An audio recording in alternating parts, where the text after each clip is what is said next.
परमेश्वर दे दासी ने भी मेरे वालों जय मसीह दी। और मेरी गवाही ये है कि मेरे देर दी ये गवाही मैं देन जा रही हाँ। उन्होंने 16 साल बाद परमेश्वर ने पेपरां दे नाल ब्लैस किया और उन्हें जिंदगी में इदां दा अद्भुत काम किया जिहड़ा कि इंसानां तो अनहोना ही सीगा। असीं कुछ नहीं कर सकदे सीगे। परमेश्वर ने उहदी लाइफ दे विच एड्डा वड्डा काम किया। पहला तो वह पासपोर्ट जोड़ा आ 2013 के खत्म होया सी। उन्हें 7 साल हो गए थे भी पासपोर्ट ही नहीं बनाया सीगा। ते 2020 दे विच वो साडे कोल आया ते असी पासपोर्ट अपलाई किया और अंबैसी ने जवाब देता सी भी ये 7 साल कित्थे रहा आ और प्रूफ लैके आओ भी सानू पहला दसो भी ये कित्थे रहा, इन्हें इन्ना चिर पासपोर्ट कद नहीं बनाया। बहुत ही जिद्दां कह दो भी इन्नियां प्रॉब्लम आईयां ना कि एनकुआरी हुंदी सी ना एनकुआरी लई वो नंबर भेज रहे सीगे उत्थे अंबैसी विच। बहुत ही ईमेलां कीतियां पर पता नहीं परमेश्वर ने उन्हां दे दिल दे विच किद्दां दया पाई कि उन्होंने सानू ईमेल की भी असी पता नहीं भी असी इदा दिंदे नहीं किसी भी नंबर, असी तुहानू दे रहे हैं क्योंकि इस तो पहला ही मेरे हसबैंड ने पास्टर आशीष हुणां नू मैसेज किया सी कि सानू पासपोर्ट नहीं मिल रहा, तुसी दुआ करना। और अंबैसियां 9 बजे खोलदियां, उन्होंने 6:30 बजे सानू ईमेल की कि असी तुहानू आ नंबर दे रहे हैं, असी किसी नू दिंदे नहीं,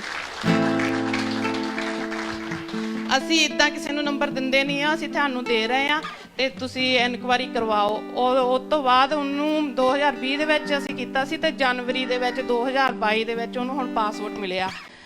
और 2020 च मैं पेपर भी अपलाई किए सी, उसी करके पासपोर्ट करके सानू पेपरां विच भी प्रॉब्लम आ रही सीगी ते वो कहंदे पहला पासपोर्ट लैके आओ फिर असी सारा काम करना आ। और ਉਹਦੀ फाइल ही बंद कर दी सी उन्होंने, कस्तूरे वालियां ने भी इन्हां दे कोल पेपर कंप्लीट नहीं हो।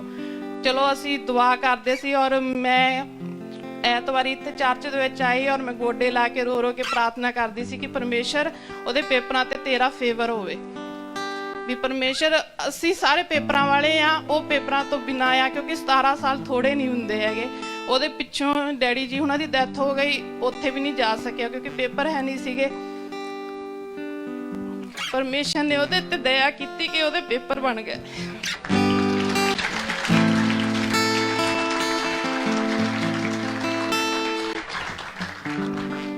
सोमवार मैं प्रे करती सी घर विच भी जिद्दां प्रे माउंटेन दे विच प्रे हुंदी आ ते उदण वो प्रे चली नहीं तो मैं पिछली प्रे जिहड़ी चुक के मैं ਉਹਦੇ ਨਾਲ मैं गोडे ला के प्रेयर कर रही सी कि परमेश्वर उत्ते फेवर आवे तेरा और जे इस हत्थ दे विच फाइल जावे वो फाइल भी तेरे वल्लों ही होवे, मेरे परमेश्वर उत्ते भी अनुग्रह तेरा होवे और बंदे जिहड़े जिन्हां दे हत्थां दे विच होवे उत्ते भी अनुग्रह तेरा ही होवे। और उस टाइम जो मैं प्रे करके हटी 5:45 का टाइम है, मैनू खांबड़ा चर्च तो फोन आया और खांबड़ा चर्च तो उन्होंने कहा कि अपोस्टल जी उन्होंने तुहाडे लई मैसेज दिता है कि तुसीं अपना एड्रैस दो, असीं तुहानूं अनाइंटिंग ओह हैंकी भेजना आ। और उन्होंने सानूं स्पैशल एक नंबर दिता है कि जो तुसीं इंडिया आओ तो अपोस्टल जी कहंदे इन्हां नूं कहो भी साडे नाल मिल के जाओ और ले हैंड करा के जाण। और मंगलवार नूं ਉਹਦੀ अपॉइंटमेंट ਸੀਗੀ ਤੇ ਸਾਡੇ ਕੋਲ ਅਨਕੰਪਲੀਟ ਪੇਪਰ ਸੀਗੇ ਤੇ ਉਹ ਪੇਪਰਾਂ ਦਾ ਸਾਡੇ ਕੋਲ ਪ੍ਰੂਫ ਮੰਗਦੇ ਸੀਗੇ ਕਿ 2020 ਤੋਂ ਪਹਿਲਾਂ ਦਾ ਕੋਈ ਪ੍ਰੂਫ ਹੋਵੇ ਵੀ ਉਹ ਇੱਥੇ ਇਟਲੀ ਦੇ ਵਿੱਚ ਆ।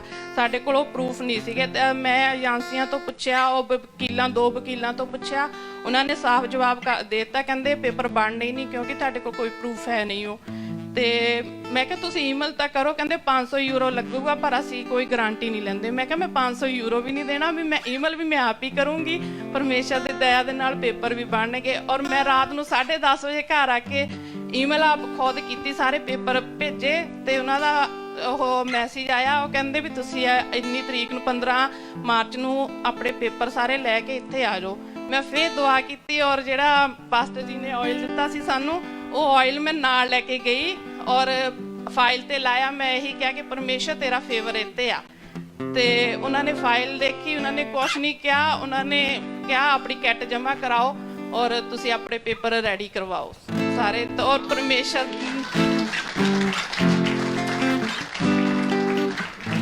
का धन्नवाद करते, उन्होंने रिशूत भी मिल गया, मेरे तो फोटोआं भी रिशूत दियां और परमेश्वर ने उन्होंने ब्लैस किया। हुण फिंगरां दी डेट मिली आ। ਧੰਨਵਾਦ ਕਰਦੇ ਪਰਮੇਸ਼ਰ ਦਾ ਔਰ ਪਰਮੇਸ਼ਰ ਦੇ ਦਾਸ ਔਰ ਦਾਸੀ ਦਾ ਜੋ ਸਾਡੇ ਲਈ ਦੁਆਵਾਂ ਕਰਦੇ ਆ। ਪਰਮੇਸ਼ਰ ਸਭਨਾਂ ਨੂੰ ਬਲੈਸ ਕਰੇ ਔਰ ਹਰ ਇੱਕ ਨੂੰ ਵੱਡੀ ਗਵਾਹੀ ਦੇ ਨਾਲ ਬਲੈਸ ਕਰੇ, ਖੜਾ ਕਰੇ। ਆਮੀਨ।